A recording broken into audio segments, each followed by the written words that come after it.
ওসমান হাদি হত্যা মামলার দুই আসামির বিচারিক কার্যক্রম ভারতে চলমান থাকলেও বন্দি বিনিময় চুক্তির আওতায় তাদের দেশে ফিরিয়ে আনা সম্ভব বলছেন দেশের আইন বিশেষজ্ঞরা।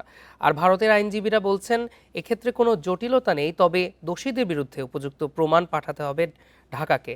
এদিকে পররাষ্ট্র মন্ত্রণালয় জানিয়েছে দোষীদের বিচার নিশ্চিতে সর্বোচ্চ গুরুত্ব দিচ্ছে সরকার। দিল্লিতে চলছে ইনকিলাব মঞ্চের মুখপাত্র ওসমান হাদি হত্যা মামলার দুই আসামি ফয়সাল করিম মাসুদ ও তার সহযোগী আলমগীর হোসেনের জিজ্ঞাসাবাদ। কলকাতা থেকে 23 মার্চ ট্রানজিট রিমান্ডে তাদের দিল্লিতে নেয় ভারতের গোয়েন্দা সংস্থা এনআইএ। এর আগে রোববার পশ্চিমবঙ্গের আদালত 14 দিনের রিমান্ড শেষে ফয়সাল করিম ও আলমগীর হোসেনকে 12 দিনের বিচার বিভাগীয় হেফাজতে পাঠায়। বাংলাদেশের আইনজীবীরা বলছেন ভারত চাইলে এ অবস্থাতেই আসামিদের ফেরত পাঠাতে পারে। তার বিচার বাংলাদেশে চলমান, সেরকম প্রেক্ষাপটে বাংলাদেশ তাকে ফেরত চেয়েছে।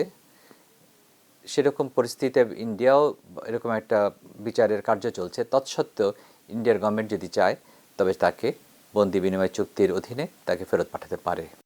পলাতক আসামিদের দ্রুত এবং সহজে হস্তান্তরের জন্য 2013 সালে প্রত্যর্পণ চুক্তি সই করে বাংলাদেশ ভারত। 3 বছরের মাথায় এতে আরেক দফা সংশোধনী আনা হয়। হত্যায় প্ররোচনা, অপহরণ সহ 13 ধরনের অপরাধে অভিযুক্তদের ফেরত দিতে দুপক্ষই প্রতিশ্রুতিবদ্ধ। এক্ষেত্রে থাকতে হবে প্রয়োজনীয় প্রমাণ।